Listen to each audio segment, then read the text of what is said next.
Hi, I'm Ranger. I live on a small farm in Okuku, Canterbury. I'm 10 years old and tomorrow I'll be 11. Me and my sister Izzy share this bedroom. She has Down syndrome and I have Crohn's disease. Izzy is very funny and she's good at acting. She loves to act out the Frozen film. Come on, Elsa. And she's always trying to get me to dress like Elsa. My dad's called Wayne. He's really good at cooking and he helps me practice my soccer. Jillian's my mum. She's a movie director and she's really good at looking after us. Action!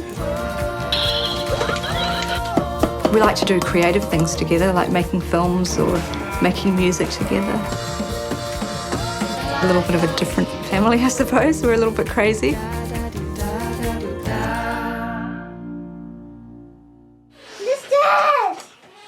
Hello?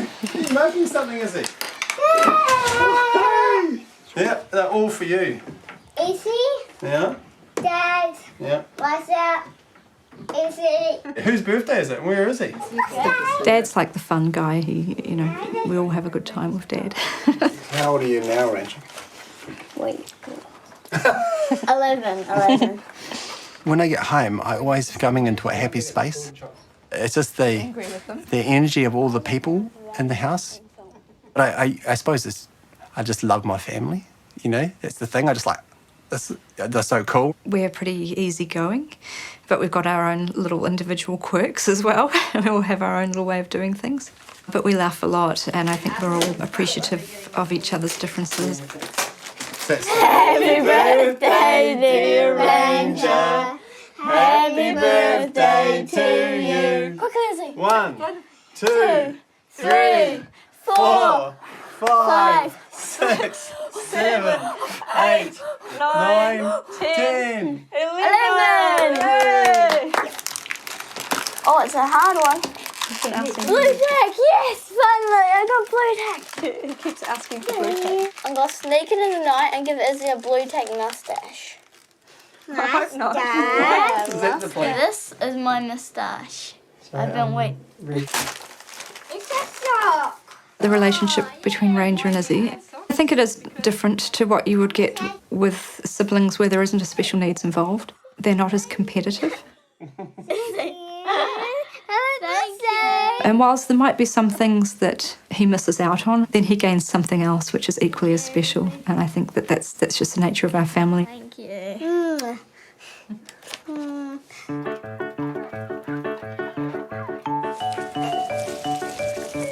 We're just about to feed the goats and then we're going to walk the dogs.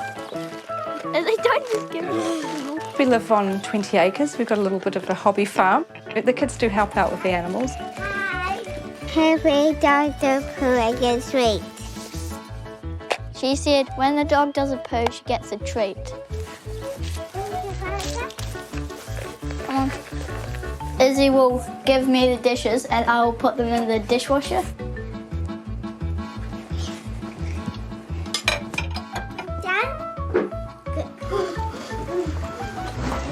Are you puffed? Yes. Izzy's quite good at getting us up. After dinner, she's got a little routine. She likes to have some music on and everyone has to have a little dance.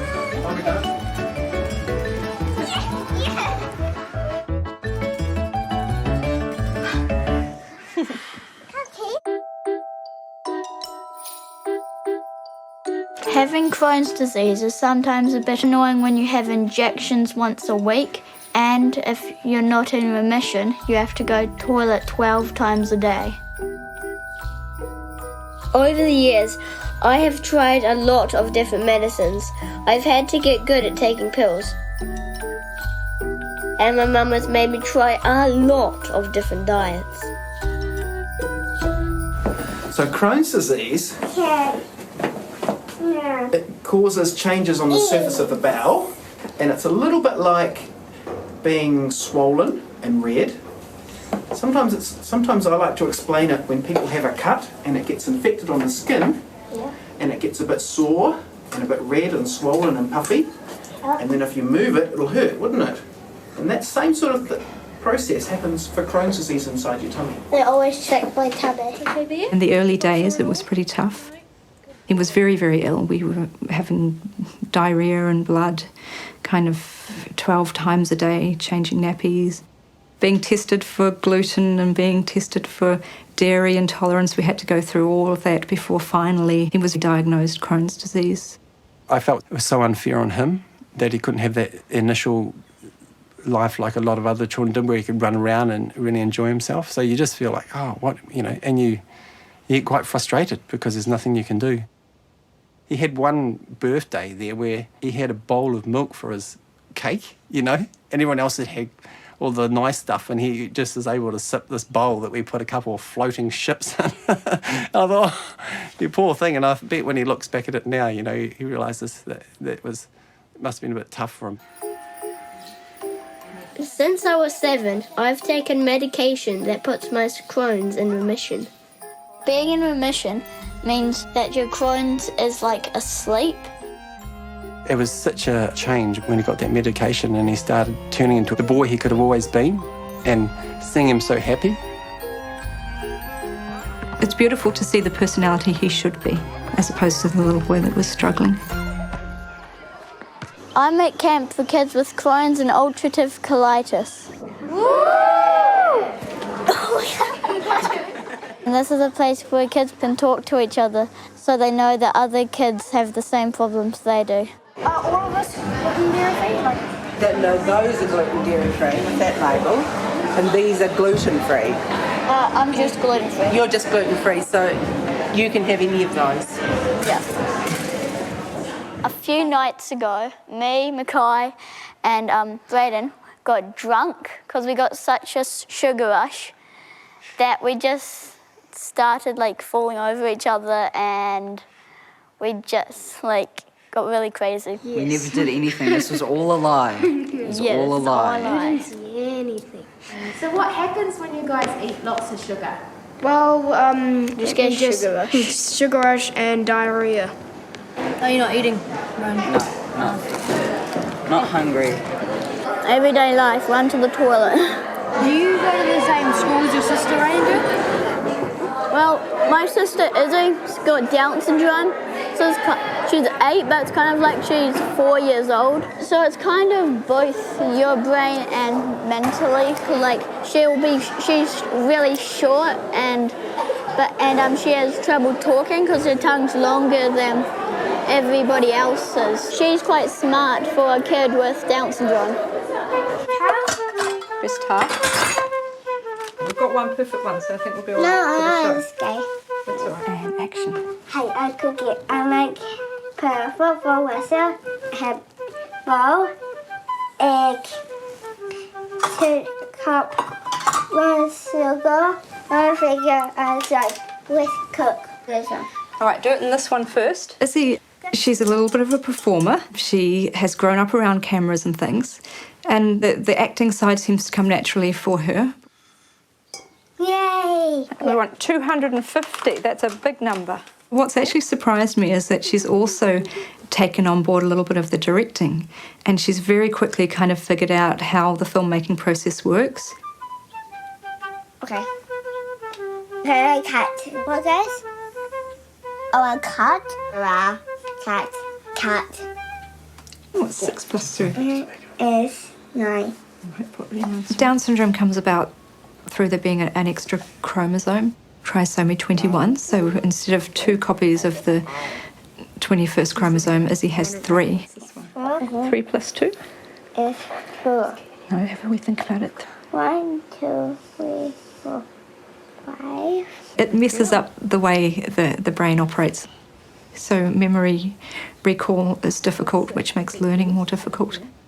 Speech can be affected, just being able to make the same sounds that we make can be quite difficult. 1, 2, 3, 4, 5, 6, 7, 8, 9. We always knew we wanted to have a second child. Izzy was planned. We went for the 12-week scan, and it was there that you could tell something wasn't quite right. The lady quite bluntly said, "Oh, we've done the sums and it looks like you have a 1 in 4 chance of your child having Down syndrome." To be honest, it hit me over the head like a hammer. I think I went into the toilets and burst into tears, to be honest, just because it was so incredibly unexpected. I think it was a bit of a shock area that I don't really know what I was thinking at that point. You know how sometimes things happen and you just go, your mind goes, well, my mind goes, I couldn't think much at all. And then I was just trying to think about comforting Jill, I suppose. But I think she wasn't very happy at that point, But I do recall talking to my baby and just sort of bonding with her in a way. I didn't know she was a she at the time. But I remember just thinking, well, hey, you're my baby and I wanted you. And I'm your mum now, even though you're tiny right now, I'm still your mum. So, whatever is coming to us, we'll face that together. So, So I'll take a moment.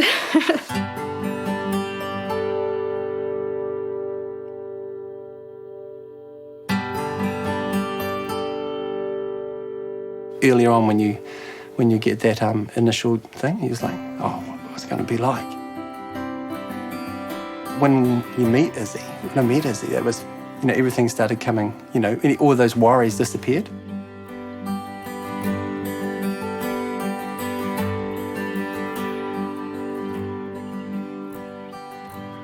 The more she grows and the more she was exuberant and just the most magical thing that's really happened. Apple of my eye.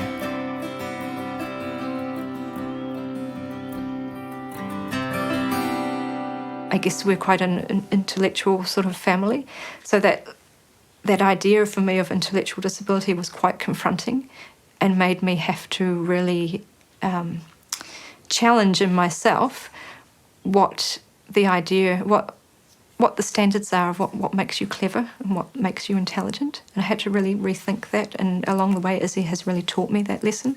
It's quite fun having a sister with Down syndrome. Why is that? Just because she likes playing games and partying, and she does a lot of crazy stuff.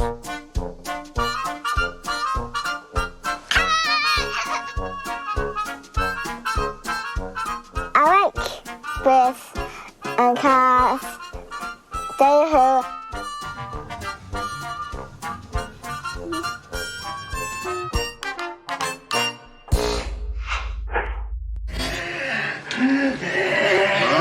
Human, yummy.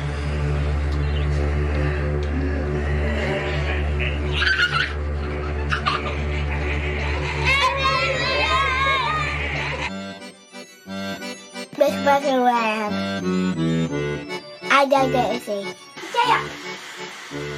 I was aware that people with Down syndrome learn more visually, and it dawned on me that actually using movies could be more effective in this as well.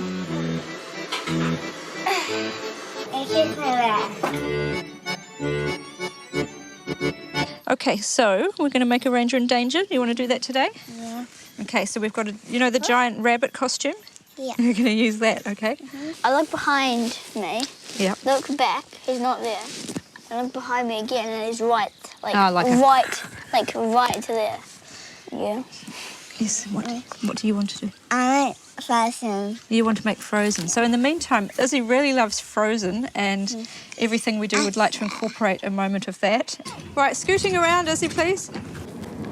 And action. I can't jump that far. So there's an interesting sort of side effect when we were making little family movies. Izzy will watch these movies over and over again, and she will pick up the language that's used in the movies. So if Ranger says a line, in watching it, she will learn that line, and then we'll hear it coming back to us in everyday life. We're going to have to go and hunt that rabbit. Yeah. And Izzy, you say, what are we going to wear? What am I going to wear? I don't know. Let's look. Yeah. Yeah, can't we? Okay, stand next to Ranger. Now fighting the rabbit. Right. No.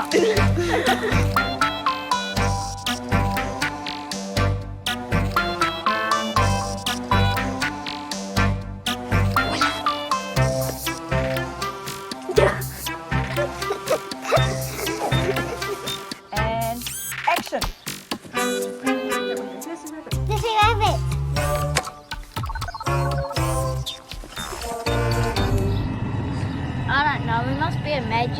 things.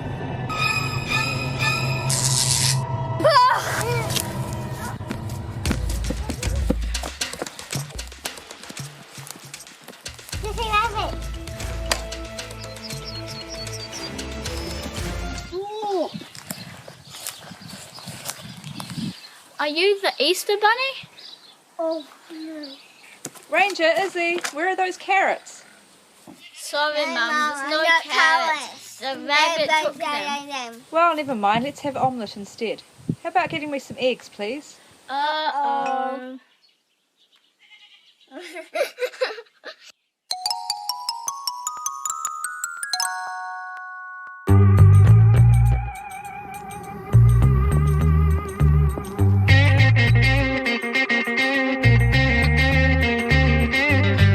I made my first feature film in 2000, Snakeskin, and since that time I've done a lot of commercials and documentaries, but I haven't actually done another feature film.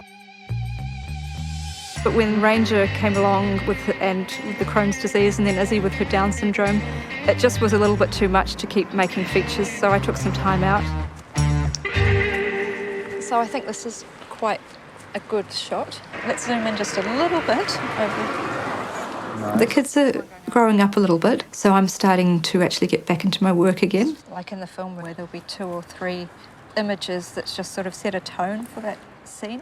I think I'm a different person coming back into directing. I have a wider experience. I bring my family with me. It's basically set in post-earthquake Christchurch. It's about a bunch of people who lost their homes in the earthquake and were sort of done over by the insurance companies. Picket fence. This film does have a Down syndrome character in there. And you've still got the poor old sky. I'm a little bit nervous about taking on a new feature film, and it's going to require a little bit of sacrifice from our family. There'll be times where I just won't be available to the family for a few weeks at a time.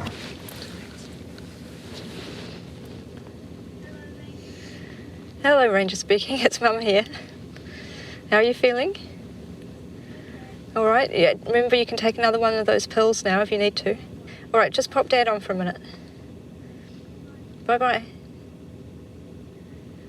Hello, I just thought he'll need sheets for his bed. There's a spare duvet in our room, sitting in a stripy bag, and it says single duvet. So just use those rather than having to unmake his other bed.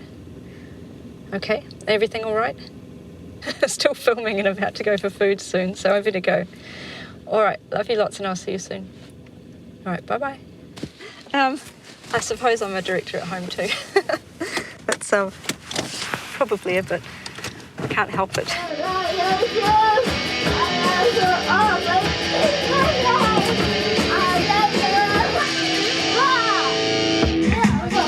Yeah, I'm not sure about the throwing because we might break something. You know what I mean?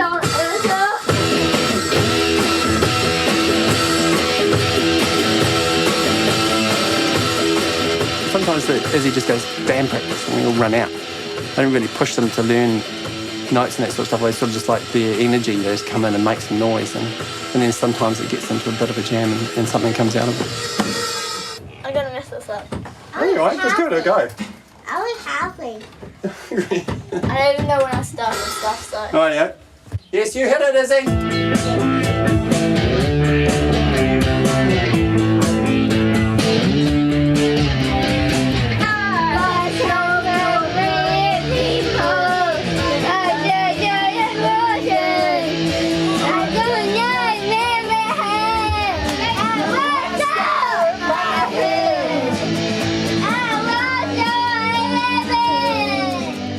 I have this sort of idea that I've always got to be doing something because life's pretty short. You've only got one, so I'm sort of on that trip, if you would call it.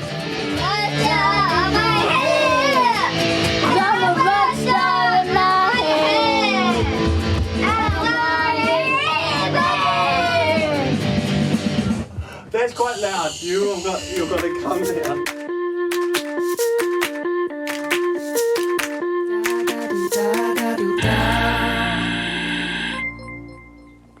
I have a pill once a night and I have an injection once a week and a blood test every 3 months. We are on the right leg at number 3. Having methotrexate, which is sort of from the chemotherapy family of drugs, it does have some of the same side effects. So you do get nausea. The nurse came out and taught both Wayne and I how to do the injections, and 1 white pill to stop the nausea. Sometimes he screams when he has the injection. A few times we've had tinnitus from sitting too close to it, so occasionally we'll put earmuffs on. And I don't listen to him yelling, because, and then I just wait 5 seconds and I wait another 5 seconds, get it out. Yes, I sort of go in remote control. And how are you feeling now before it happens?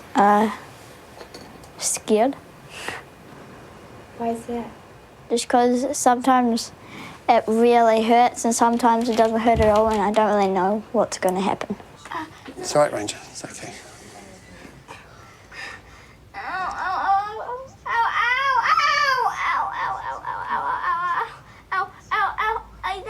Hold on, Ranger. Almost finished.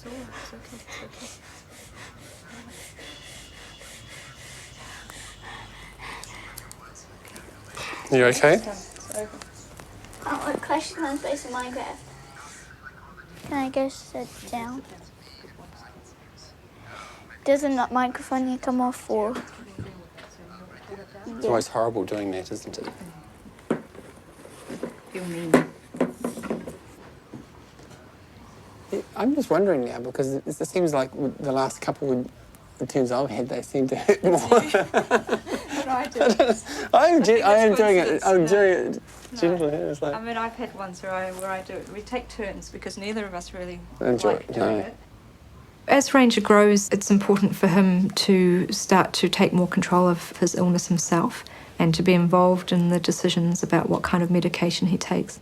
We're very fearful about seeing him ill again and what that will mean for us and how we'll cope with that.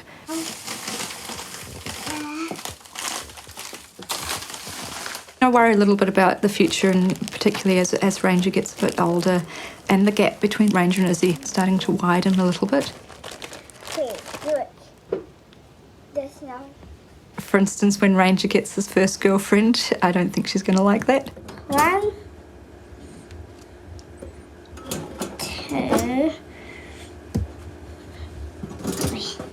I am aware that there may be moments in our society when someone may tease her, or there may be obstacles put in her way that we're not expecting and that aren't fair.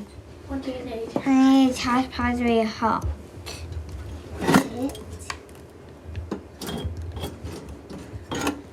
I think the first time that Ranger really sees that happen and gets a real sense of the difficulties his sister may face in life, I think that's going to break his heart a little bit too.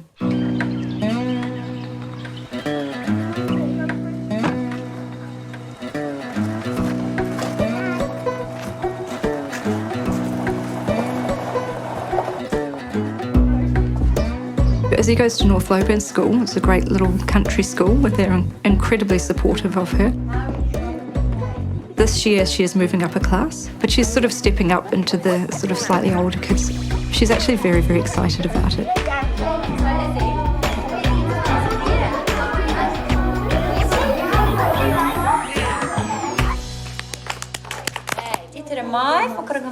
I want you to tell your partner about some exciting food that you ate. I had pizza. Some of the friends say we had pizza. We're eating some pizza on the surface. I mean, I worry a little bit about the future for Izzy, about how she's going to be when she becomes self-aware of the fact that she's different. I mean, at the moment, she's not really aware of what Down syndrome means. It's quite difficult for her with Down syndrome to make friends. She hasn't really made close friends at school. Izzy likes playing hockey, and we sometimes play with her. To get the spelling right and everything. From time to time, I've actually gone into the school and had a little chat about what Down syndrome is. As the kids get older, the questions that they have become more sophisticated. They want to know, will Izzy get a job? Will she have a family? We know Gillian as Izzy's mum. And Gillian is going to just spend a little bit of time talking to us about Izzy and Down syndrome. The main thing to remember is that Izzy is just like you guys. She really loves hockey, she really loves basketball, she loves dancing and singing. She's going to go to high school, she's going to get a job, you know, and it just takes her a little bit longer to learn things. And anything that you can do to make her feel more welcome at school, and you know, you don't have to be best friends, but just occasionally if you can, in the playground and stuff, include her in occasional games. Sometimes you may need to explain the rules a little bit more to Izzy.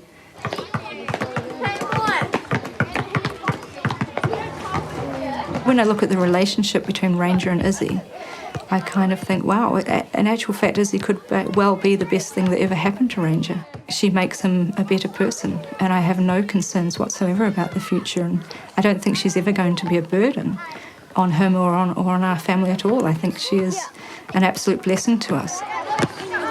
This is Liam, and this is Jaden, and we like to play basketball. And what about your sister? Izzy? Does she try and play with you? Yeah, sometimes she plays with us.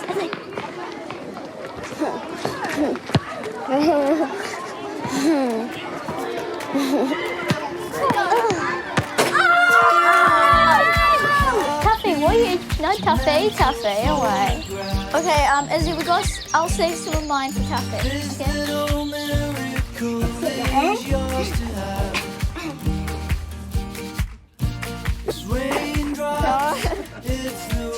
Chapter 1.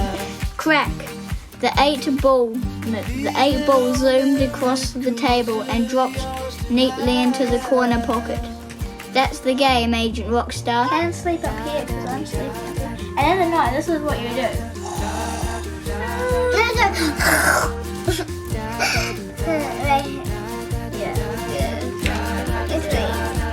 Ranger's up there now. Hubble bubble, toil and trouble, fire burn and cauldron bubble. Now it's time to snuggle cuddle. Around my Izzy, a magic bubble for to keep her safe and out of troubles. And to that Down syndrome we say, you're trouble and magic and we love you, okay? All right, night-night, sweetie. And kiss. Good night. Good night. It's one of those things, isn't it? You know, you can't tell what your life is going to be. And I'm just going, happy, and then thinking I'm, you know, having a bit of a life, but then you come along and you get something even bigger than that. Whatever life throws at us, we just take a deep breath and find a way to just keep going and have some fun and never stop enjoying life.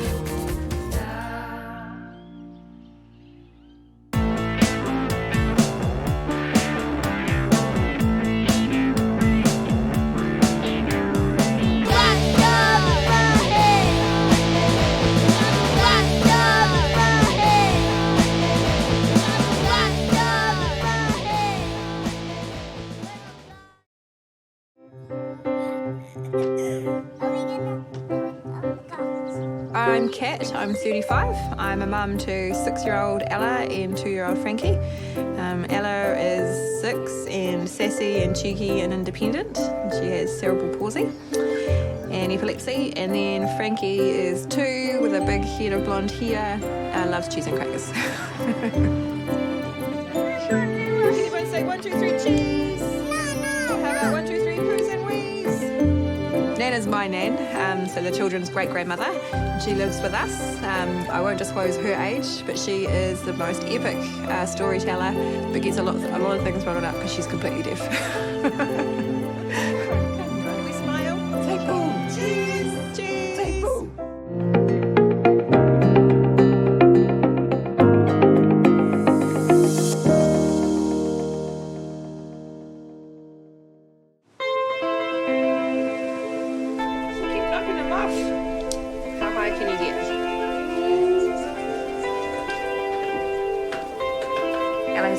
On Friday morning that ended up in an admission to Starship, and then found that she had other complications, so they did an x-ray and found that she basically had a football-sized mass in her bowel, which is, she's constipated.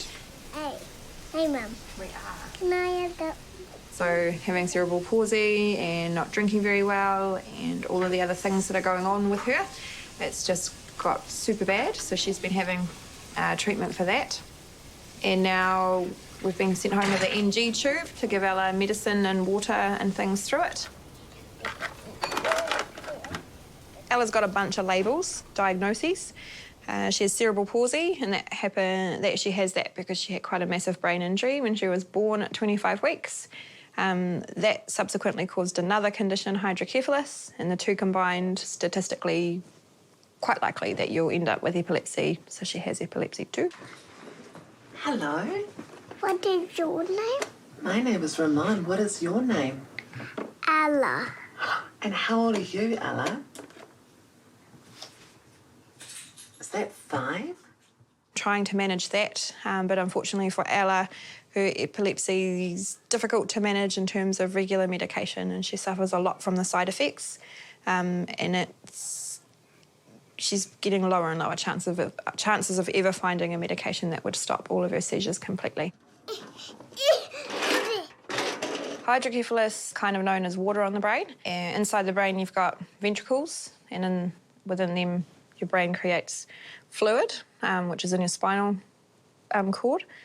And basically what's happened with Ella is after the brain bleed she suffered, the old blood and the clot blocked up the plumbing system in there. So she developed hydrocephalus, so without intervention it would compress the brain tissue and she would die.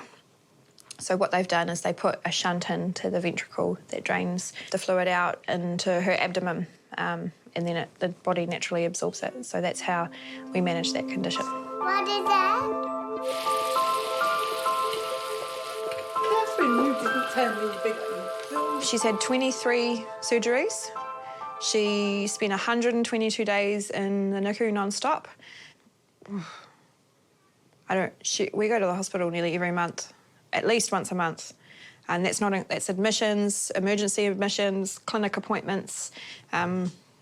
It never ends. We live here, and I'm going to move with them when they go to Omaha. So I'm trying to cook a meal for them at the moment. I'm tense about it, but I'm hoping it'll work out because Catherine and I have the same sort of dream for Ella, and we like a change, and to go that far is pretty good. Ella, she's a bundle of joy and a bundle of worry, and she's just Ella. Yes, she tells you what she thinks.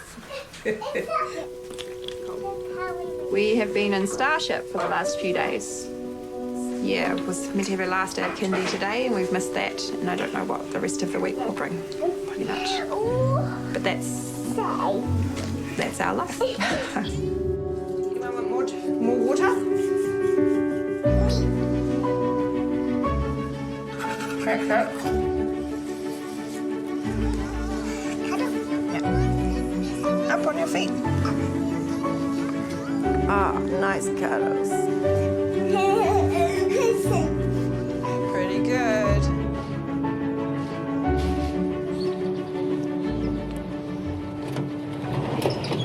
Number 28 is mainstream. So mainstream kids, neurotypical kids. Ella's Ella's the only one there with a physical disability. But they've been incredible. They're the first early childhood centre I visited, and they're hugely inclusive and have been such a huge support. So when we started, she was 2.5 and wasn't really mobile at all, even in terms of crawling. And she could sit on her own unassisted, but it was such a huge day when she finally crawled out of the indoor space and made it out into the play area.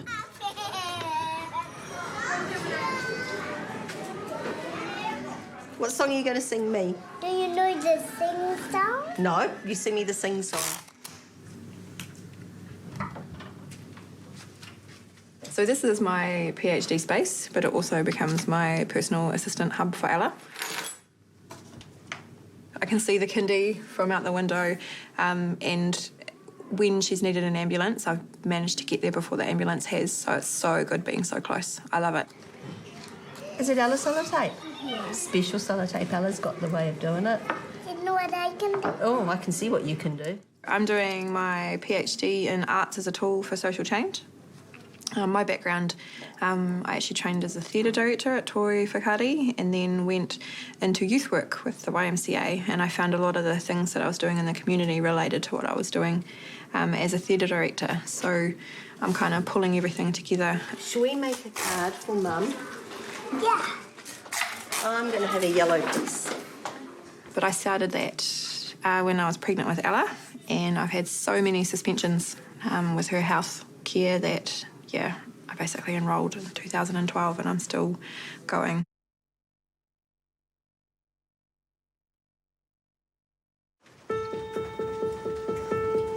They'll probably move Ella into a different space and then we'll assess her and then just decide if we can administer the medicine or if we need to call an ambulance. Well, kind of the first thing that kicks in is just the survival mode, like, right, okay, let's get to her, let's assess her, see what she needs. And then at the same time, it was like, oh, this is meant to be her last day, and last week was meant to be her last day, and we're redoing it all, and this kid just can't catch a break. And then on top of all of that, hang on a minute, why is this happening? Is she brewing some sort of illness? Is there something wrong with her shunt? Is there other health issues? So we're kind of juggling all of that. Where is she?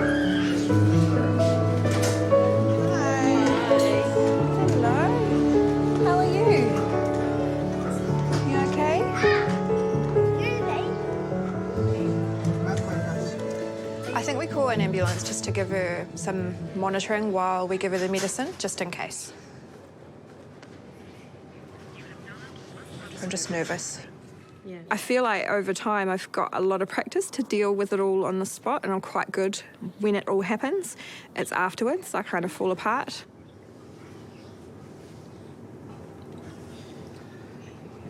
My daughter may be having a seizure. We just got to check your tummy, Ella. She has prolonged seizures, so she might be still having the same one. You're getting some nice cuddles from Nicola, and Mum is right here. We're going to get the people from the ambulance are going to come and they might help you, okay? With Ella in long-term chronic health, it's not just a quick trip in and out or a one-off long trip, it's constant.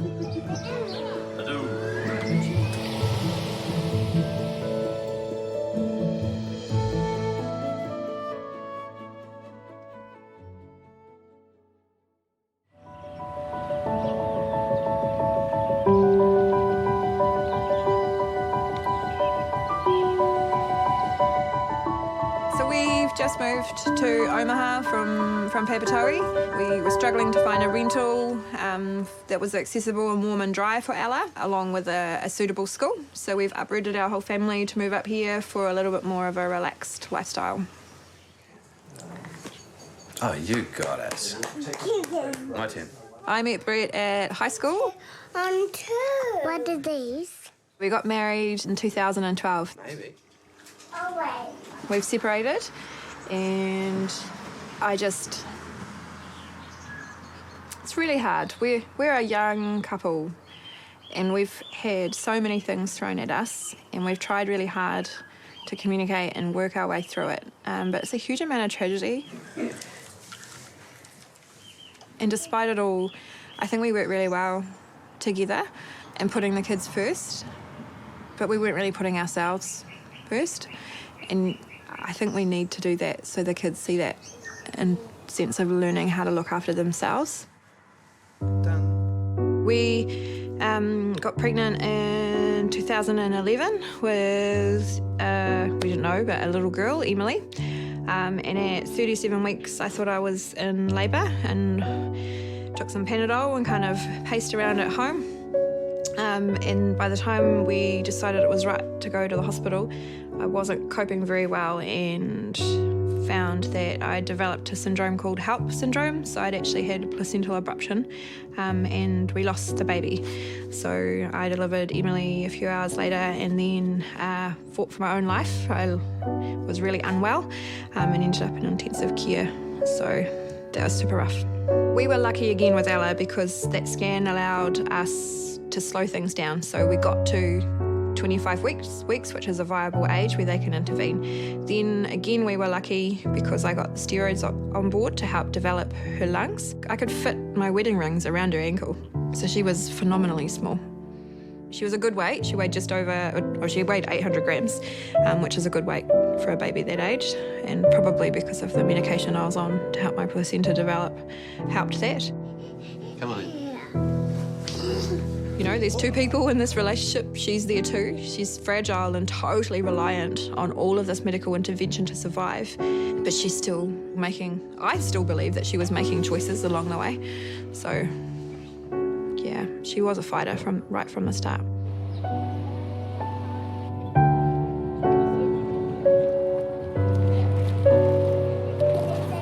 I think we skipped the market. I think it's going to be a bit too much for her. It's too busy. Yeah, I think so.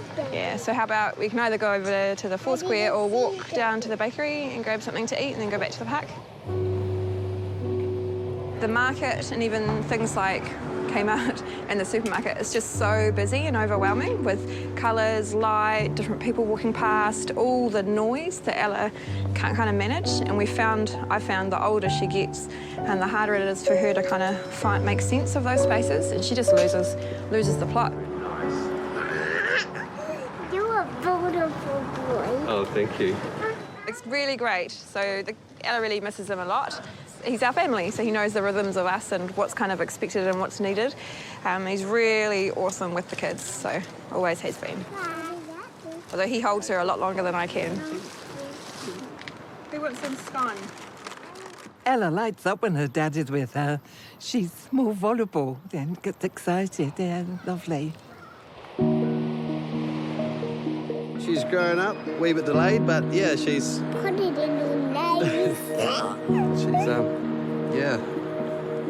She's no longer the little baby anymore, and she knows what she wants, and she'll tell you about it too. So yeah, might be quite a large step from kindy to primary school, but hopefully she takes the rein. Currently, she does mostly one-on-one at kindy, and to go into a classroom with 20 other kids, yeah, she's going to want the attention of the teacher, so we'll see how that plays out. She knows I normally fold, so...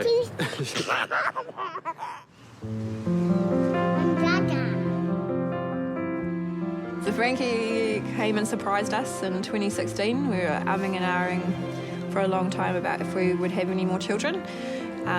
And I was absolutely terrified the entire pregnancy. An amazing midwife who was with me for both of my girls and with Frankie, and had a really supportive, knowledgeable team. So I kind of, any time I felt nervous, I went in and out and they did extra scans just to check that he was doing okay. So I was induced at 36 weeks, and all I wanted was to be awake for it and for the baby to make lots of noise. And he did. So, yeah, he's my ray of sunshine. I feel so guilty, and he's always second best.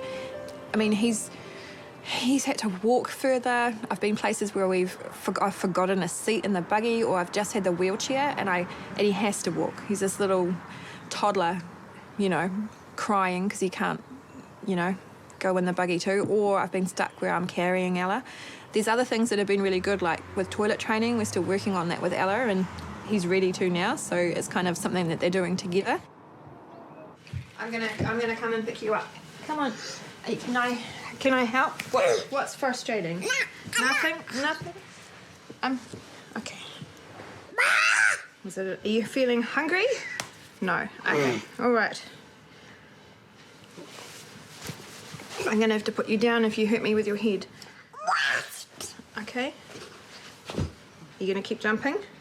We can. Jump real high instead of pinching. Go. Stamp the floor. No. You don't want to do that? No. Okay.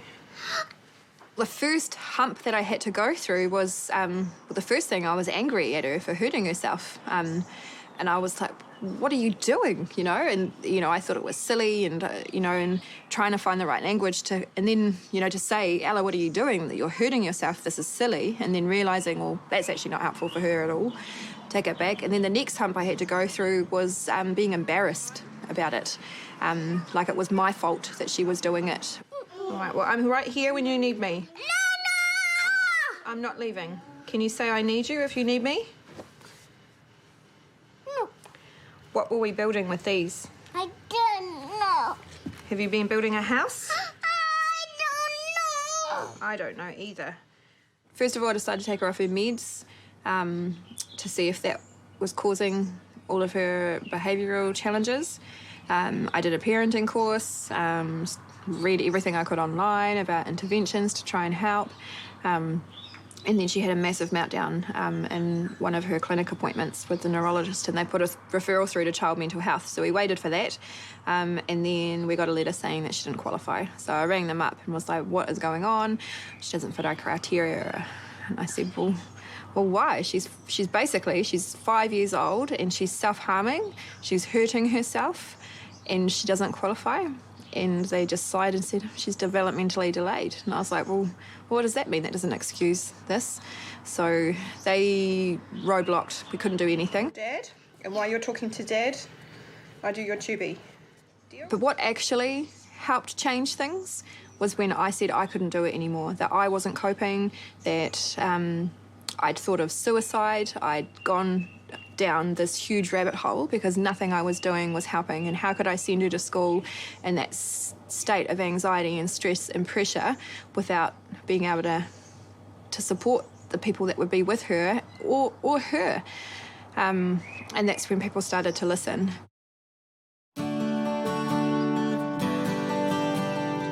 I feel really ill. To be honest, I'm so nervous. I think once I see her in the classroom, I'll feel better. Do you remember your teacher's name? Miss Forsyth. Miss Forsyth. Miss Forsyth. Miss Forsyth. Yeah. Miss Forsyth. Yeah. She will come and say hello to you today. Look at you. What do you think? Where we go? To My new school. your new school, yeah. Oh, you excited?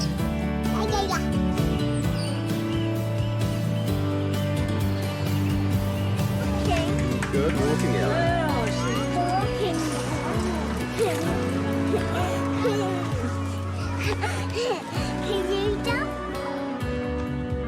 I think after all of that searching, we're here. We'll give it a really good go. She deserves it. It's her right to have an education. So because it is our choice to choose if we send them to a special needs school or mainstream. And she loves a challenge, and I know she'll be behind, and there'll be things to adapt, but she'll excel at other things as well. And she always surprises me, even this morning.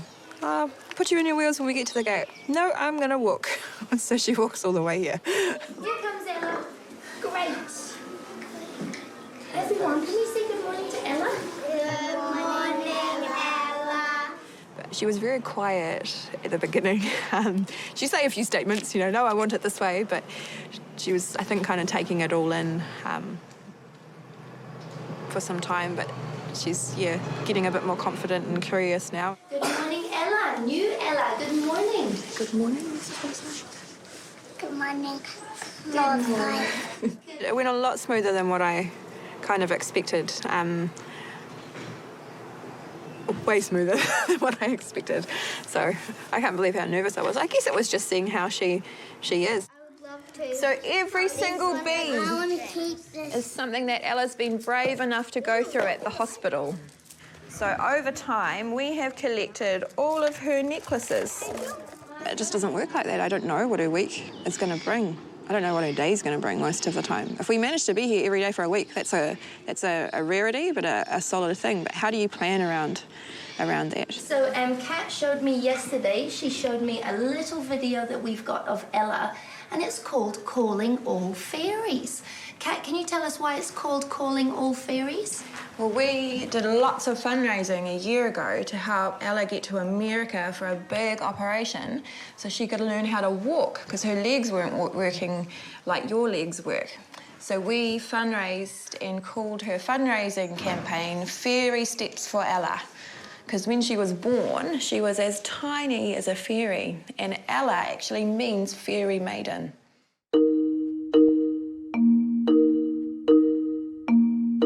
Trawling through blogs and pages of, web pages of information about children with cerebral palsy, I came across selective dorsal rhizotomy and found that there was a surgery there that would enable a child to walk, and that's where I started looking at it. Found out that Ella needed to be 2 and the types of cerebral palsy that fitted in, and I thought, right, this is something that we'll do one day.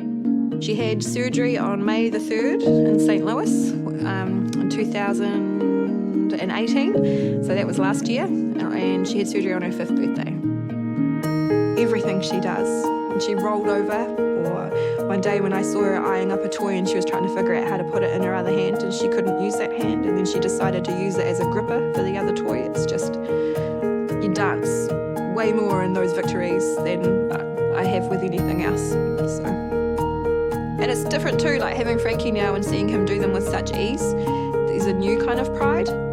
I don't feel upset that he can do them. I feel he surprises me more that he can do them. Like the first day that he rolled over, I was like, oh my God, I didn't even have to do that for you. How did that happen? So there's funny little things like that, but it's different. So yeah, I'm really lucky to have Ella. It is our normal, but I've been seeing this amazing lady. She's a psychologist that kind of looks at neuroscience and the fact that we're actually living with long-term chronic health.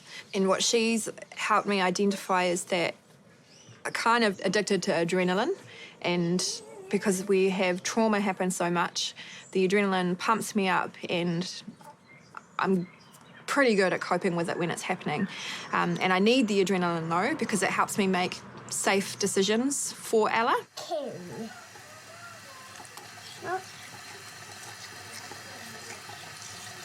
Doing a good job. All done? Yes. Something happened to her that was preventable and she died.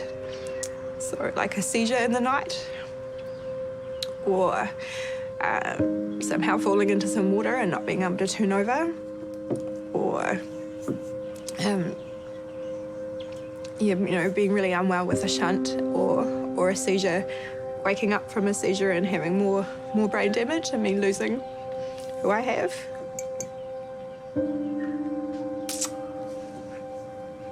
And it's very real.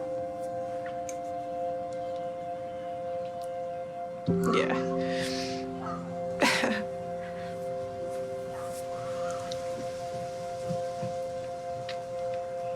And that's why I can't really rest. She rolls over in bed and I check her. Got it!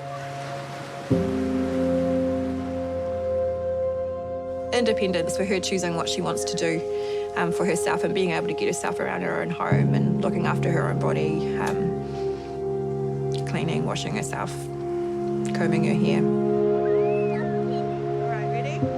You gonna jump over it when it comes? Ready? I appreciate so much more in the world because of her. And yeah, it's a fight and it's a battle. I'm gonna cry now.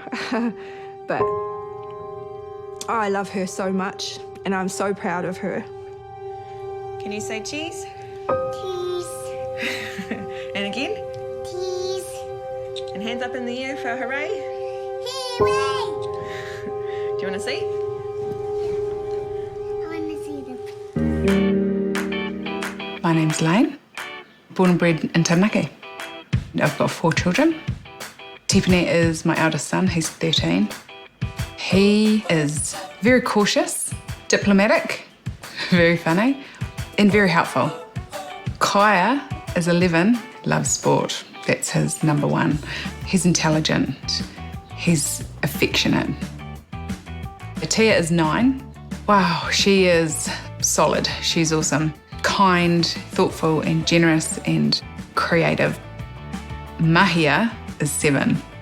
Mahia is honest, very open, but Mahia is also extremely affectionate. I've always really enjoyed watching their development. and them growing into their own little individual human being. It's pretty amazing. And they're so incredibly different.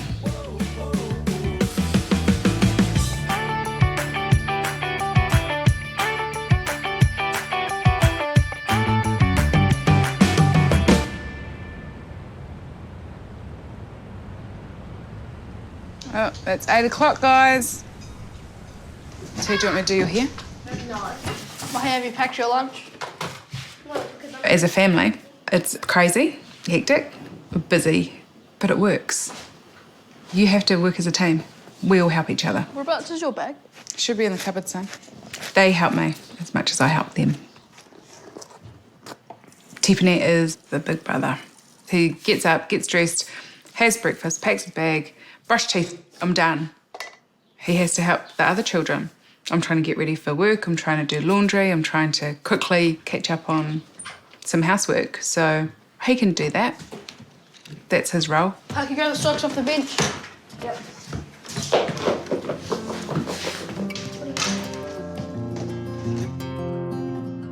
So the kid's dad lives in Australia and he comes over to visit every year. When I fell pregnant with Tiffany, we moved out to a little Aboriginal community called Balgo in Western Australia. We eventually got his eyes checked when he was 2, only after he'd had accidents where he literally walked into things and smashed all his teeth, and it was quite hardcore. And all they said was that he needed glasses, and so that's all I thought, was that he just needed glasses, and that's fine. Then the next children came along and they were fine. And then Mahi came along and I went, oh, he's doing the same things as Tiffany. Then Tiffany turned 8 and they said his vision should have stopped worsening. And if anything, it should be getting better. So we might just send you to an ophthalmologist. At the end of the day, they sat me down and just told me Tiffany's going blind. When they diagnosed Tiffany, he said, if this is the issue with Tiffany, no doubt the little one will have it too. But we had no idea exactly what their visual acuity was at that stage. Yeah.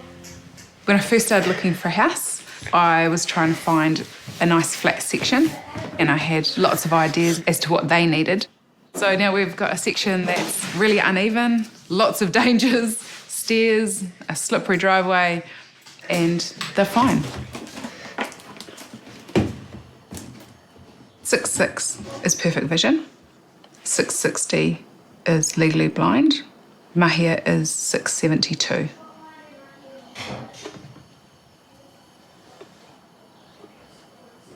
You would probably get a bit of an idea of Mahia's vision if you look through toilet rolls and you put bubble wrap over top. Besides peripheral vision, the boys don't have night vision, so it's rod-cone dystrophy. So your rods control your peripheral vision and your night vision. Why do you think that happened, Mahia? I don't know. I'm not sure. Were you focused? Yes. Or did you lose your focus somehow? No. I went through a bit of a grieving process, and I kept thinking of things that they'll miss out on because I've always had really good vision.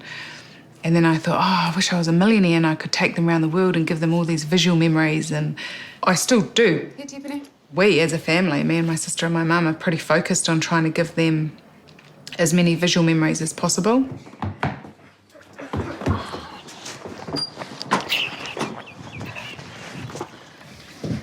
So now, Mahia, I thought you might like to do some brailing to do the alphabet, just as another bit of a finger warm-up, OK? See how fast you can go.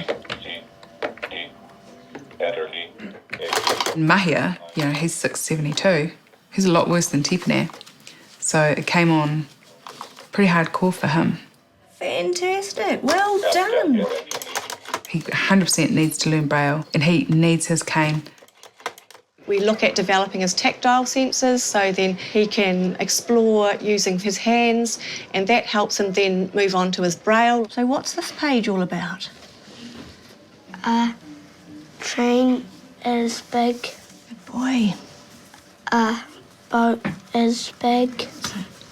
A tarantula is big.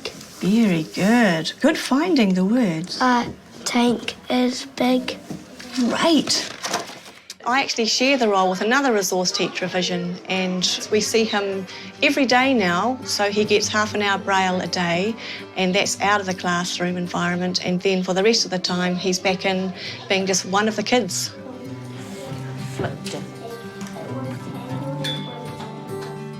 I can't imagine what it's like to have such a small field of vision, and even that's, you know, not very clear. So I forget at times that he has got low vision. He continues to impress me all the time, and I learn a lot from him. Use your cane, sweep it. Oh, I can see a cone over here, Mahia. And just keeping Lane in the picture of what we are doing so then she can support at home as well.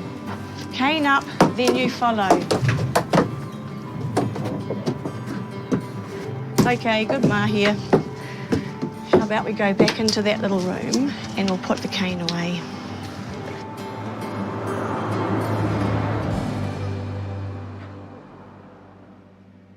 I work at Tūtama Wahine or Taranaki, and we're a kaupapa Māori common good organisation.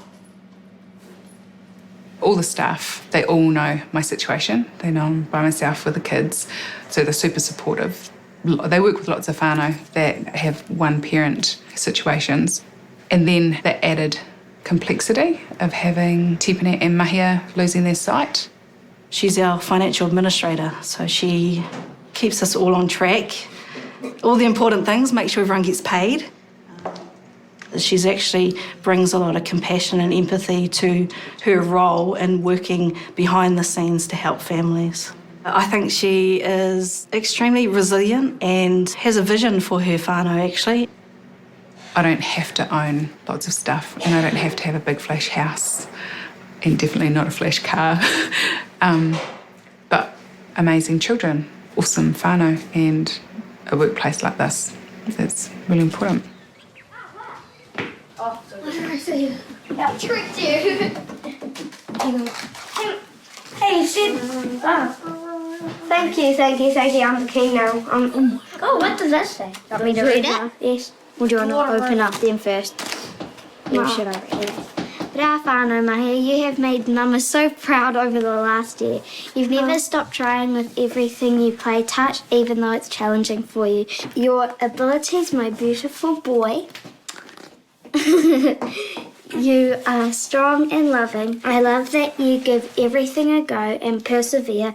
You're awesome on your bike and enjoy long rides. You're getting really fast in a go-kart too.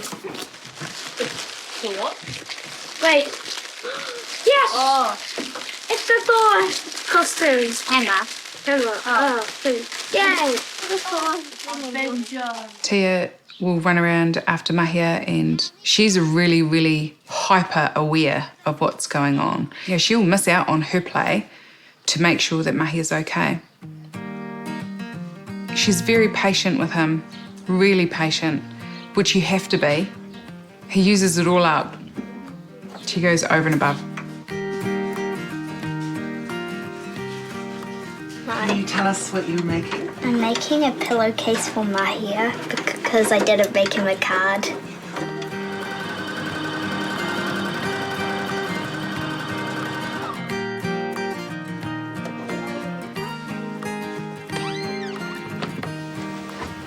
So, you can't find him in here because Mahia's not in here anymore. This is our... And then he's up there.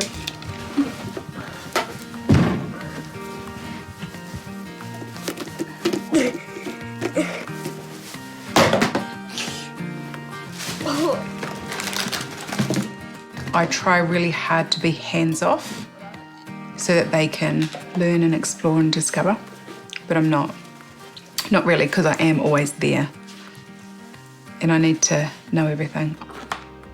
I'm nosy.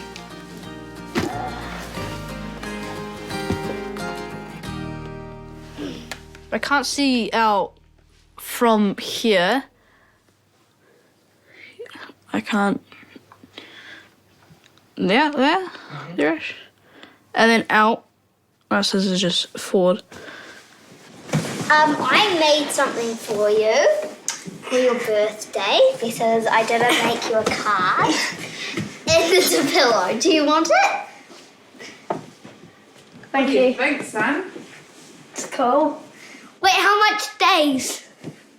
What did it take me? Yeah. 2. 2.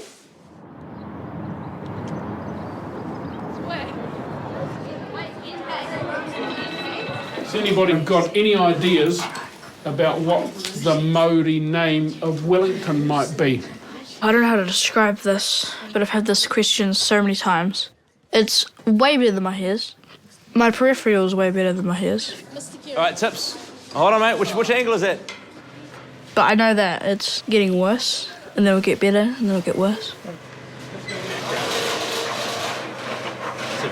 make the difference between With Tipene in general, at any school that he's been at, he loves school. He loves his teachers. He enjoys spending time with his friends. He loves his friends. If he's your friend, he will be so loyal. Just there. Got him in. So hold that up the top there, right? Oh. So years ago when Tipene was first invited to go to a Blind Foundation camp, there was, I can't even remember his name now, but he came up from Palmerston and he said, oh, there's this great camp that Tipene can go on. He goes up to Taupō, but he goes without me. And he was only 9. He's far too young. No, he can't do that yet. Then we can start it on. We can start. And then he turned up on my doorstep and said, so I have these forms here for Tipene to go to the Blind Foundation camp. And I was, no. So we sat down and started talking. He said, what do you want for your children? Not Tipene, what do you want for all your children? What do you want? What's your vision for them? Well, I want them to be independent and happy. And he said, right there, what's the first thing you said? Independent. This is an opportunity for him. Let him start becoming independent. Yeah. And he came back from that camp and he was crying. And I said to him, do you need to talk to me about what actually happened on camp? Was someone mean to you? Or he said, no, I don't want to hurt anyone's feelings, but I just really didn't want to come home.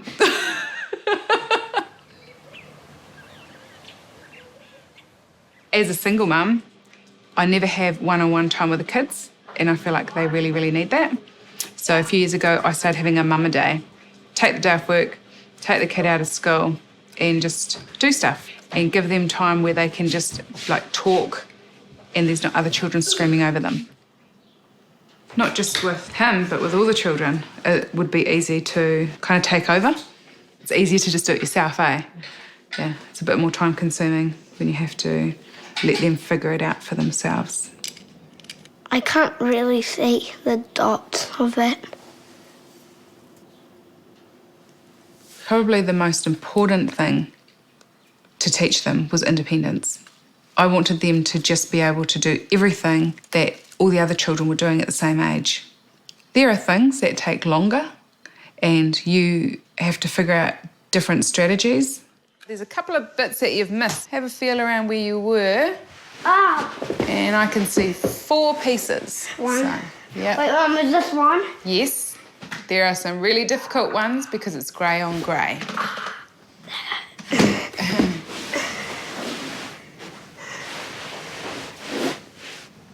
I just felt one. Yeah? Maybe just move a little bit slower so you don't flick them when you get to them. Keep going. Maybe to your left.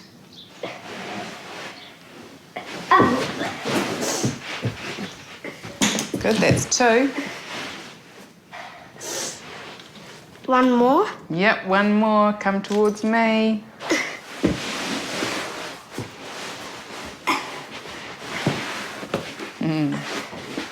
Good spotting.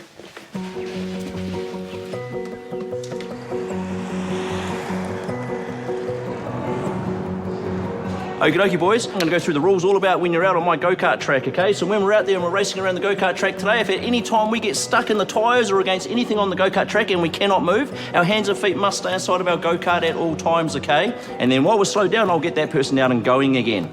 There's no time frame, but you're told that they're going to go blind and you don't know how long it's going to last. I just really wanted him to experience driving something with an engine before he lost his vision. Okay, Mahia, we're going to pop that on now, so you need to pull it down. Good man. Glasses in. Oh, this is maybe too tight. Too tight? Do you want to change it to a different one, or are you happy? I'm happy. I haven't had a lot to do with vision impaired kids until I started working here, and then I met Mahia. Lane asked me if he'd be able to drive because naturally with his sight issues, he may never get to drive a car. Seatbelt on. So we thought, well, we'll give it a go, and then we've just progressed from there, and it's just awesome. He's always getting better, and that's the biggest thing. It's awesome to see. I love seeing them grow. Right. We came here one time and he kept getting stuck on the same corner, and you just shut everything down and changed the entire track around to benefit him. And I just thought, man, that is super cool. You just don't get that everywhere. Let's go.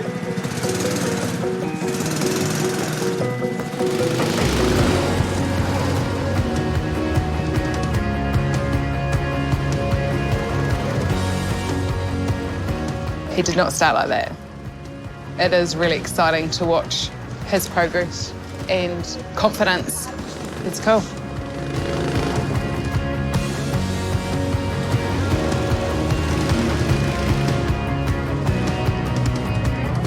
I deliberately actually modified my track to actually give Mahia a challenge because he memorises the tracks. My last track, he memorised it so he could drive it without even seeing it because he knew where the corners were. So I modified it to actually give him a little bit of a challenge, and he hasn't had an issue with it. I think that's the key, is having support from other people and other organisations. It's awesome.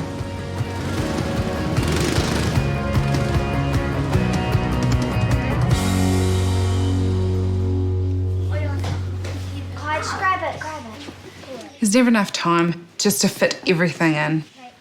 They're really active and they're really interested in lots of different things, so they want to do everything, and I just can't fit it all in.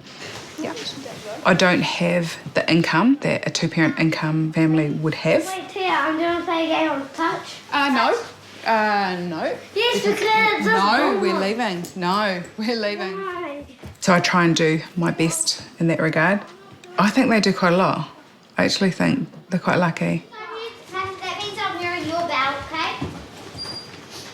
Originally, I was told that Tiffany would benefit from going to see an OT, occupational therapist. That's where I was sending him. It was $85 for every session. And then when we had a look at jiu-jitsu, I thought, so I could spend $85 in a whole term and get 2 sessions a week. Not only did I sign up the boys, I signed up all of them. What did you get for your birthday? A Thor costume. A Thor costume? Yeah, with a hammer and a helmet. Did you bring a birthday cake? No. 3, 2, 1. Back.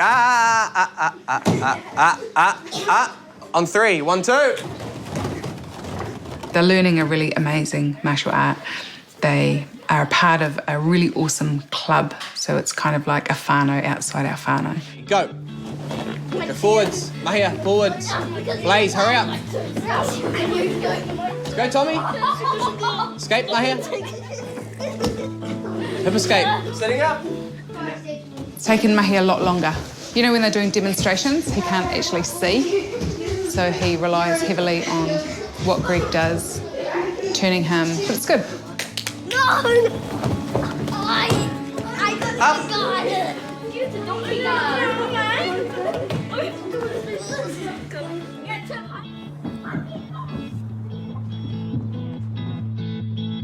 Right, give your hands a rub.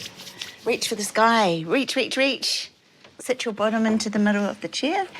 Right up, tall fingers in now. Can you remember your finger numbers? Music is a really big part of our life. We love music and we have music on pretty much all the time. So number?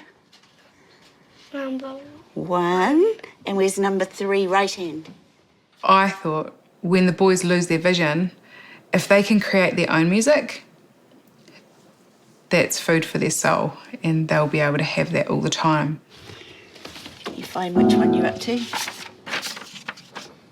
Music is just automatically joyful, so I wanted them to have that. That's the one you're talking about, isn't it? Yes. Okay. Should we do that one? So we're going to go from right hand down to the left hand, right? Okay. Try again. C, down. And now what are we going to do? With Mahia, it's in him. Music is just in Mahia's being. 2 beats.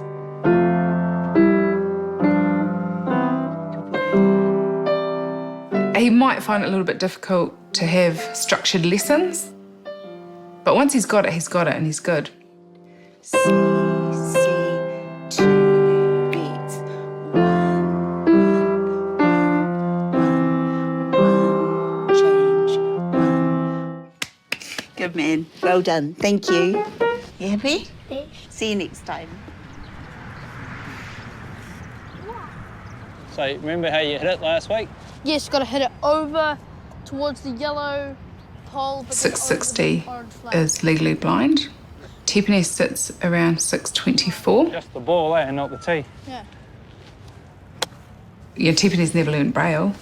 He doesn't really need to use a cane at the moment. It would help sometimes, but he won't use it. He's 13. No. Well, when I hit it, it could land in front of me, and I'll have no idea where it's gone. I might hit a good one, and I'll still have no idea where it's gone. And then you can do a full swing after. Good boy, excellent. The majority of the time, I've probably hit it in the wrong direction, but I've still hit it. So as long as I know that I've hit it, then that's good. Full finish position. Sometimes you're just slowing down a little bit on the way through. That's it, good. Ever since he started school, yeah, always really struggled socially because people were mean to him. And there's been times where children will, I suppose, realise that he doesn't have the peripheral vision, and they've taken that opportunity and used it to sneak up and hurt him and then run away. And, you know, like it just turns into a game. With everything that happens to him, I just keep thinking, hopefully, he will just grow resilience. You're going to have to go to white tees after this one. These ones, slightly taller one. Hopefully they'll be easier to find. Oh, close. And what sort of things, Mahia, do you like to do? Rugby and soccer. Well, how do you know when they're passing the ball? Huh? It's white. So what do you follow? It looks like a flash to me. So do you follow it or do you back away from it? Follow it. 21! It's so stressful. Going somewhere for the first time, it's high stress for us. He's pretty good. He'll go around with a cane. One of us will go around and point out the dangers. You know, there's a death drop there or there's a sharp corner here. But he'll go around a few times. Next minute, he's running and we're all having heart attacks. But he's a 7-year-old boy. Can't stop him. He's had a few broken bones.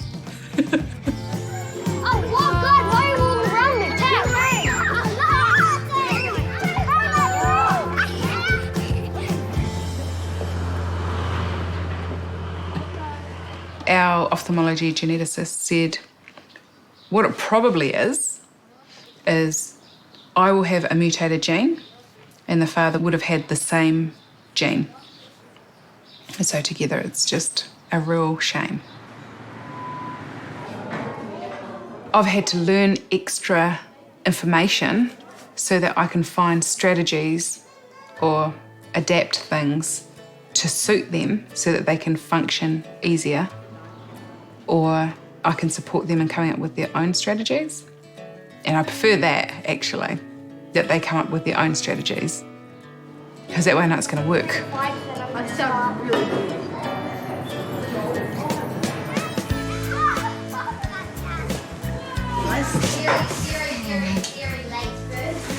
Wow, this looks great. Lane works consistently for her children. She's put herself aside in her life now and everything is for her children. She's playing mum and dad all in one little ball and that's a hard job in its own.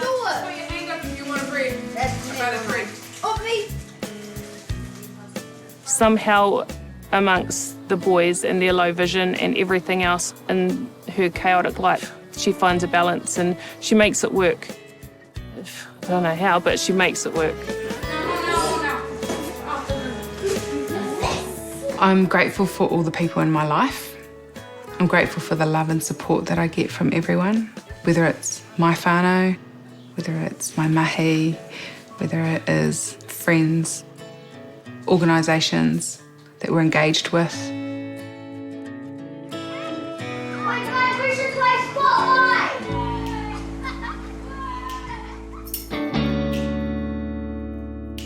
I wish for all of the children for them to be really happy in their adult life.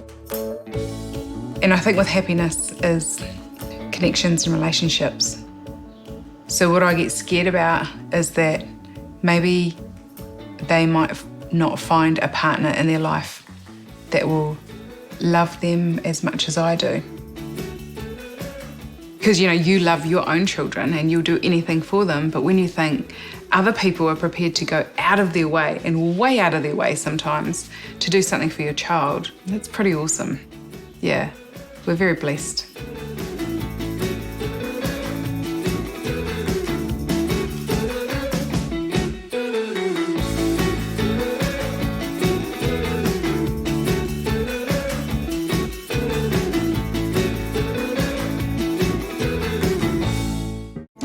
Stop. I'm Morgan Brass, this is my wife Abby. We've got a 10-year-old Joshua and 2-year-old Sophie. Josh, he's made us grow and learn and become so much better people than we could ever have been without him. Yeah, I mean, like, we're New Zealanders living in Australia, not being eligible for certain things, from standing frames to walking frames to wheelchairs. We've had to go and fight to find out where it was and how it was.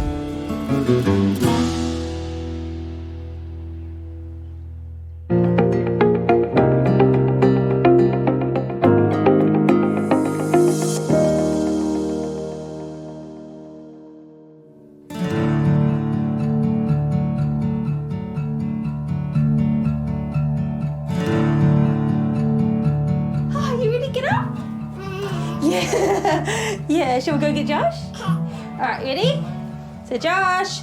Up, come on. Josh, get up. Come on, Josh. Come on, time to get up. Getting to know Josh, it's been a bit of an adventure. Get up, you need to go take care of your business. Come on, let's go, Josh. Unless you've actually met Josh and you've seen him yourself, you can't know exactly what it is. He's just a certain person that you just... He's an overconfident, stubborn, sassy little kid that's got a heart of gold. Yeah. That knows everything, of course. And he gives everything a go. He's just... He loves life and loves accomplishing every goal he can sort of get to. Josh oversees everything. He helps her with the toothpaste and races her with brushing bubbles. In the mornings when I'm rushing around getting myself ready and getting the day, like all our bags packed, Josh will help Sophie by getting her shoes and cleaning up. These two are best friends. My mum, she's nice. She can be strict. She yells at me if I don't clean things up and all that. My dad is fun.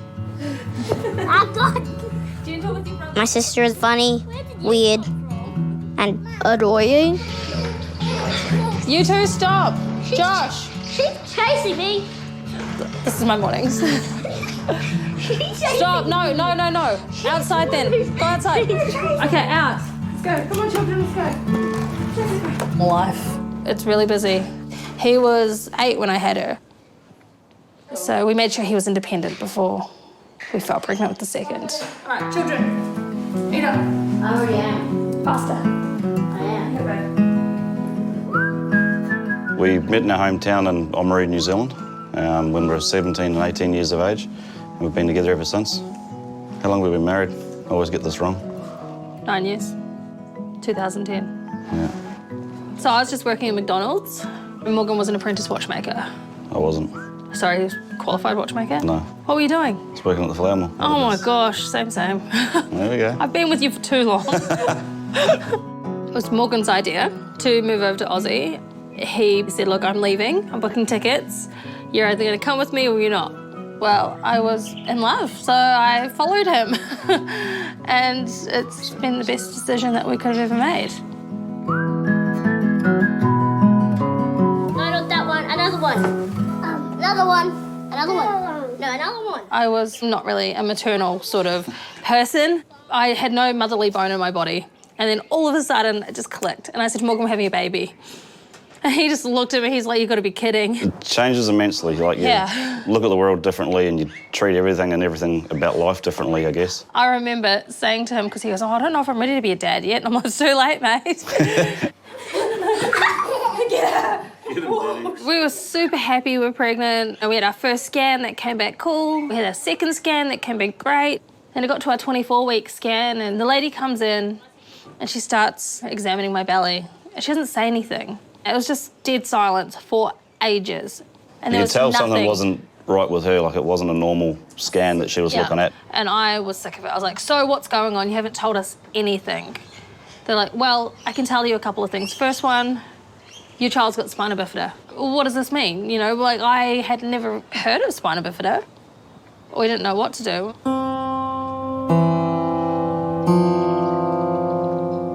He was born with his legs up around his shoulders and his feet were just... They were literally just around like this and the lowest part of his body was nearly his bum. They rushed him to go get MRIs, CTs, X-rays. It wasn't spina bifida, which is relatively common in a way. But what Josh has got is a lot rarer and it's... 1 in 25,000. Yeah. Sacral agenesis / caudal regression syndrome. That's his diagnosis. He's got severely dislocated hips. He's got no kneecaps, severely clubfoot. He's missing several vertebrae in his back, and there's several malformed butterfly hemivertebrae. He's got an extra pair of ribs on the bottom. After the shock kind of set in, this baby needed to be fed, needed to be changed. We needed to just keep going.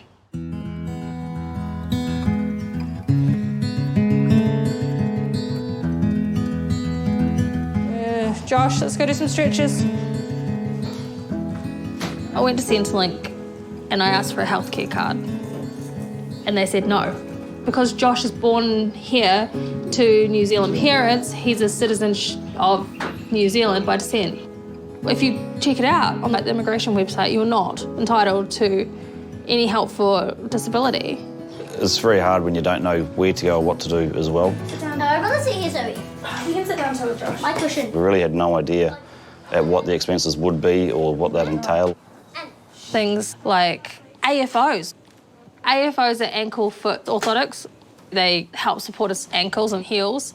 They cost $1,100.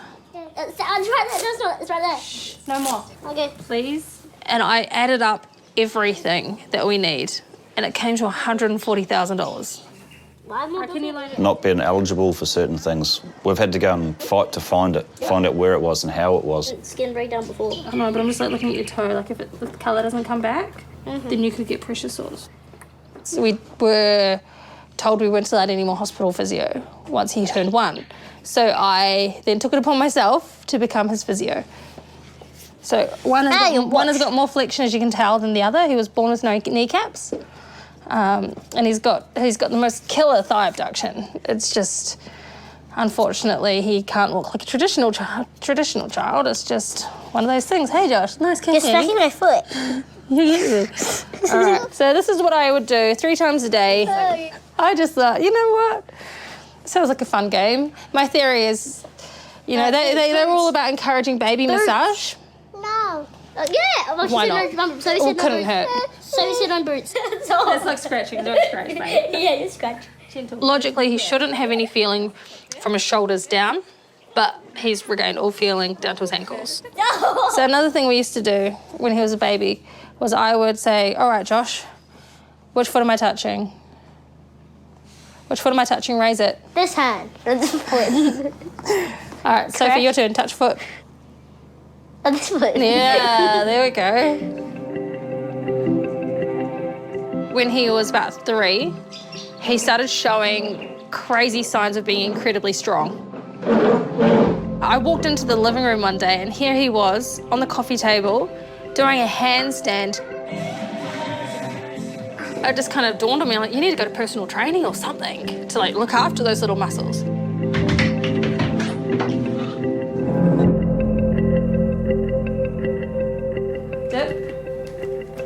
Dip. Keep going. 10, go. So what encouraged walking with Josh was that we managed to borrow some parallel bars. He didn't really use them for walking, he used them as a gymnast. Oh, you gotta walk to the tub. Let's go. Sophie, get off your brother. Get off. I can do it. Okay, watch. You gotta step. Yeah. Sophie, your thing. Well, that's Mum's. So up to where? Over to that and back. 1, 2, 3. All right, not so wide. She's saying spider. Touch. Turn around. Doesn't get you, Sophie. Bring your belly in. Sophie, Josh wants some tickles. No. Stop up then. Sophie, you know what time it is? Tickle time. Go. Say no. You're gonna challenge yourself by going over top of that. Done. So I take the approach where I don't move things. I make him go around or over top of things. Did it. All right, now pick them up and stack them up nicely. Let's go, Sophie. Yeah, because it's business time. Let's go. 11:30. That's what, like, after play time. No, you can do it now. But I'll make it. Stop talking about it. Just go take care of your business. Let's go.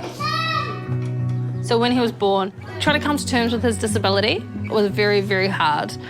It took me a good 2 years to try and process. It's kind of like a grieving process.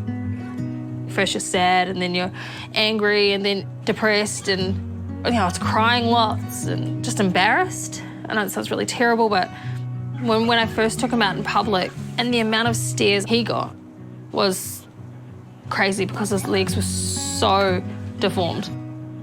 And I became quite defensive, a little bit aggressive even, just like, what are you staring at? Stop staring. And then as Josh got older and he was in his wheelchair, people would stare at him as being a little 3-year-old, 4-year-old in a wheelchair. Everyone would be looking, seeing what the little kid was up to and what he was doing. And we kept telling them, if they want to look, give them something to look at. Morgan actually was on the internet and he was watching YouTube videos and he came across Aaron Wheels Fotheringham, and he is like the founder of WCMX, which is wheelchair motocross, so that's going to the skate park in your wheelchair. Morgan goes to Josh, Josh, come look at this. So Josh sits down and he watched it 4 times in a row. The first time, just wanted to restart it and watch it again and again. And yeah, and we looked at each other and we're like, Josh, do you want to give this a go? And he's, yeah. So literally the next day, we went to a motorbike shop. Went to the motorbike shop, bought himself a full-face motorbike helmet and went to the skate park. And it was raining, but he didn't want to stop. He wanted to get out of the car and put the helmet on and go for it. And he did. Go downstairs, or I can do a fakie where you go up one, but then you just go back down and do a spin. One time when I did that, I did it and I was spinning on one wheel. I was spinning real fast. I thought I was gonna fall over, but then I landed.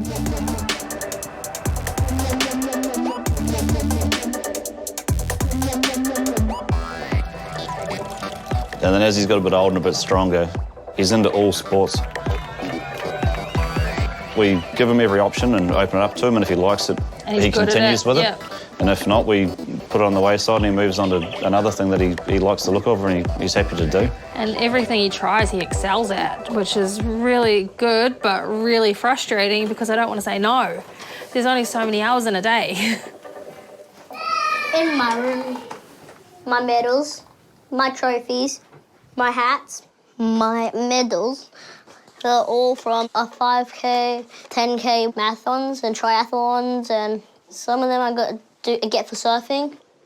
Spartans like I have to do 2Ks of walking or like wheeling. and then an obstacle course, and then 2Ks wheeling, 2Ks wheeling, 2Ks obstacle course, I want to do basketball again, though. We didn't know how to parent, so Josh is educating us on how to parent, and which is brilliant because it's important just for everybody to be the best they can be, just to... Yeah, live a healthy, independent lifestyle. No, it's a better dishwasher. He's 10 years old, but he unpacks the dishwasher, puts all the dishes away. He grabs the laundry baskets from the ensuite and takes them through, and he puts the washing where it's got to be. And he folds the washing. The kind of chores I do are folding the laundry, feeding the cat, put my clothes in the correct drawers, basically clean the whole entire house. Then I can go on my electronics. My dad wears big clothes. Sometimes I have to fold all of them, and then giant towels and giant sheets and then all that stuff. I don't have a favourite chore. I all don't like them. I push him. Some people frown upon how hard I may push him, but I push him as I would a regular kid that's 10. We're preparing him for life. To move out of home by 18, I guess. No, we want him to go to university. We want him to be able to cook his meals and have just... a part-time job, have kids, have a wife, not at home. Yep.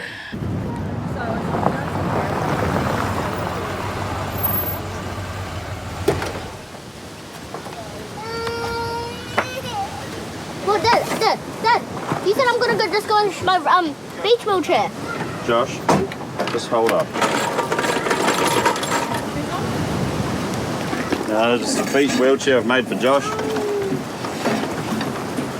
Yeah, it's all come from the construction site at work. It's all leftover bits and pieces. Just so he can get around on the sand, it's a lot more easier and gives him independence as well. Yeah, own design, everything. Own paint job. I chose the paint colour. You chose it, but I painted it, didn't I? The reason why Morgan made it is because they're worth thousands of dollars, and, you know, we couldn't justify it. So Morgan just jumped on Pinterest and Googled beach wheelchairs and came up with it. There you go.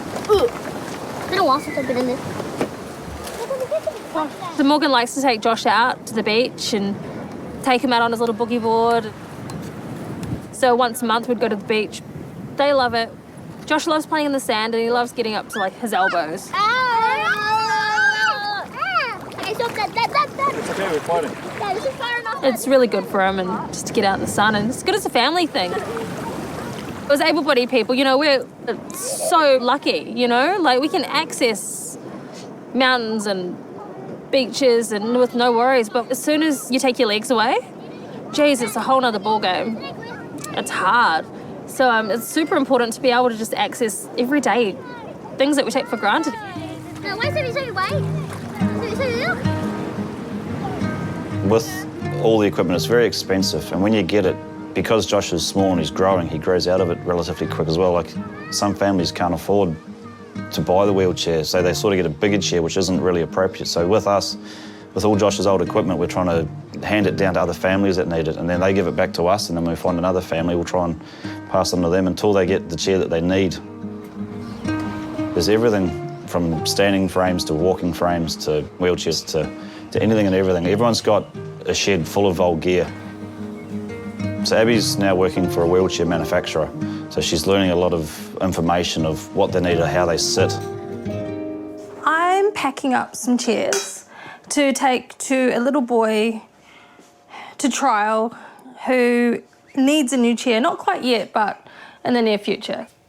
My job is sales manager of Queensland, Mogo Wheelchairs. I'm passionate about helping other people, you know, whether they're government funded, they're Kiwis or they're whatever, I don't care. I'll help them find ways to be able to fund their chair, whether it's through local community grants or just fundraising, we can make it happen. I'm really involved with Variety, the children's charity. We've been a recipient of a $5,000 scholarship for the last 2 years.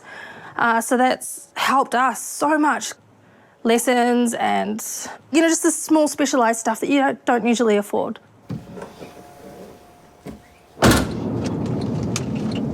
So we're gonna go to Tammy's house, and I met Tammy actually a good few years ago, I'd have to be, through a mutual friend at the Gold Coast Airport Marathon. She was there with her son, Cruz, and I went up and I introduced myself to her, as I do, and I actually found out her story. She's a Kiwi living over here. Cruz was born here, so she's not entitled to any help. You know, we'll go and we'll try some chairs out, see what ones suit. Some kids are quite reluctant to try stuff out, but Cruz is different. You'll see him, he'll be smiling from ear to ear.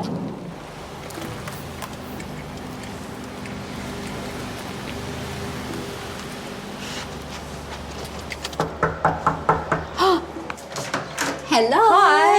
How are you? Good, how are you? Oh, you've got all the goodies. I do. Beep, beep. Beep, beep.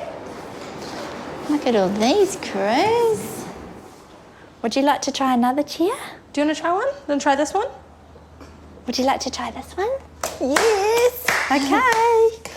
Let's give it a go. Cruz is 6 years old. Cruz was born with like a rare genetic disorder called 2q37 deletion syndrome. There's only about 100 people recorded with that in the world.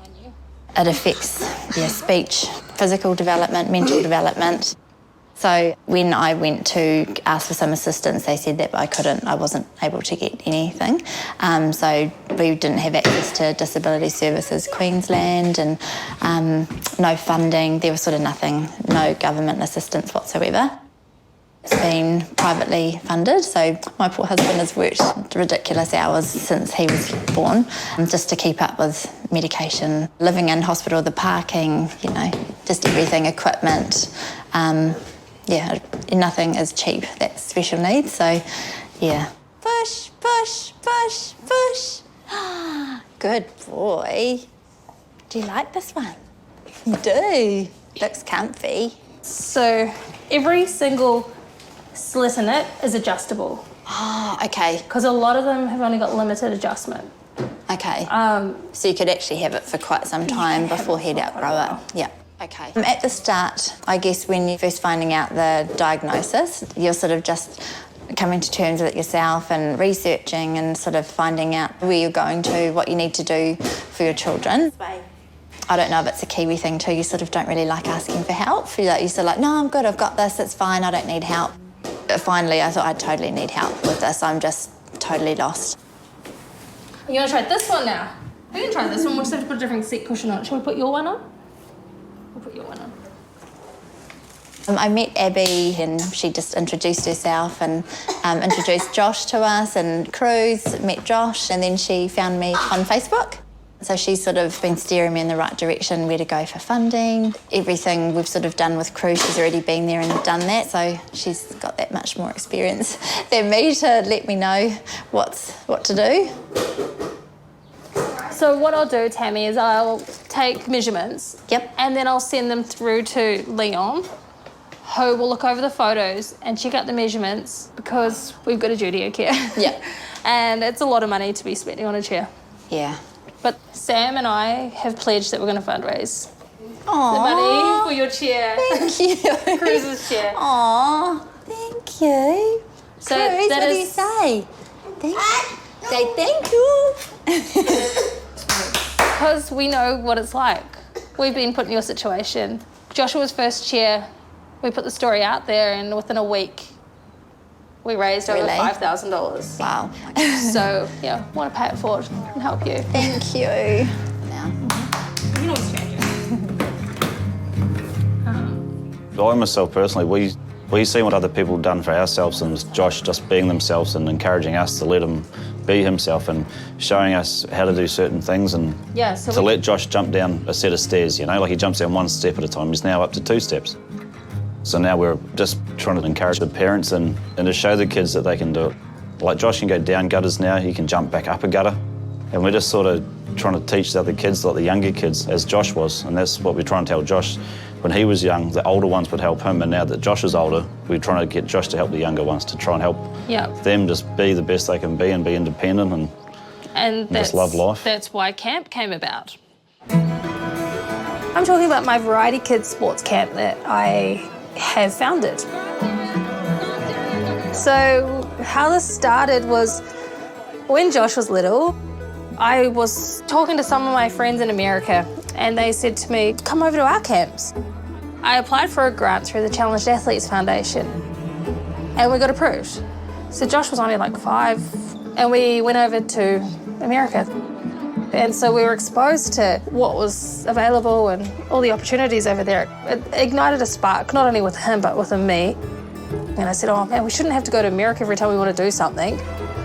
And so we asked our friends over at Variety Children's Charity. And I said to Steve, the CEO of Variety, I want to host a sports camp for children with a physical disability. And he's like, all right, let me put it to the board, put it on paper, give me a plan, and within 24 hours, I sent it through to him, and he says, do you ever sleep? And I'm like, no. He's like, yeah, I took it to the board, and it's approved. You're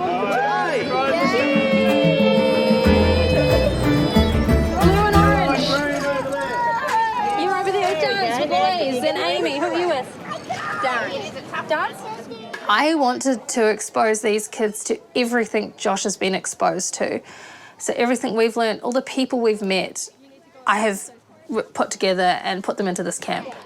So we're going to start that. We do personal training, health and nutrition, and remedial massage, because they need to learn how to look after their little bodies. Chair skills, so they're learning how to get up and down curbs, do ramps safely. They do adaptive dance. Chair maintenance, so they learn how to take care of their own chair instead of having to rely on someone else to do it, they can do it themselves. You'll be fast. They're doing an obstacle course, so I'm very good because I had practice for when my dad was pre-making it. For the first one, you have to try and balance and then go down. And then you do a wheelie. And then there's this stuff on the ground, so you have to do a wheelie over it. Well, I'm hoping to get these kids out trying new sports because a lot of times they don't have the sports available in one small space. So it's nice to have all the sports in one spot for these kids to try on different equipment because a lot of them can't afford equipment, they don't know where to access coaching, they don't know where to just make friends, become independent, get some confidence up. This is the first time many of them have stayed over.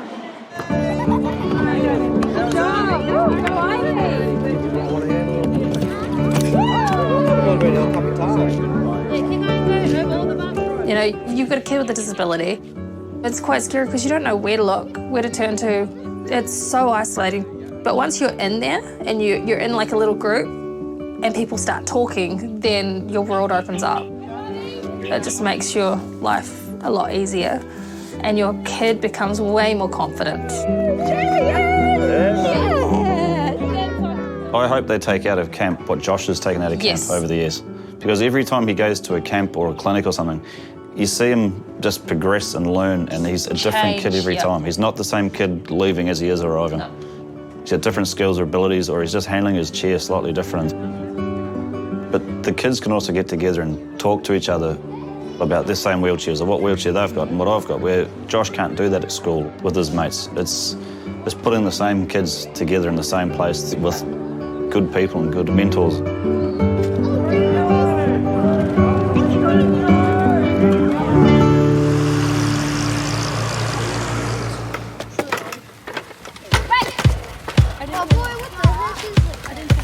Through this roller coaster of a journey called life, I've always said to Josh, every year is going to be better than the last. And that was back when he was 6. So now he's 10, and every year has been better than the last. And another thing I always said to him was always say yes to every opportunity. And that's what we've done. And because we've done that, we've managed to broaden our networks and we've been able to connect people because we've taken that gamble by saying yes to all these opportunities. Yeah, I can't say I regret a thing. We're a lot tougher and more confident as parents, thanks to Josh. Never changed him for the world. Even though he does always say to us, Mum, if I had one wish, it would be to be an able bod. And I said, mate, You can't tell me that your mates at school that are able-bods have done half of what you've done in your lifetime.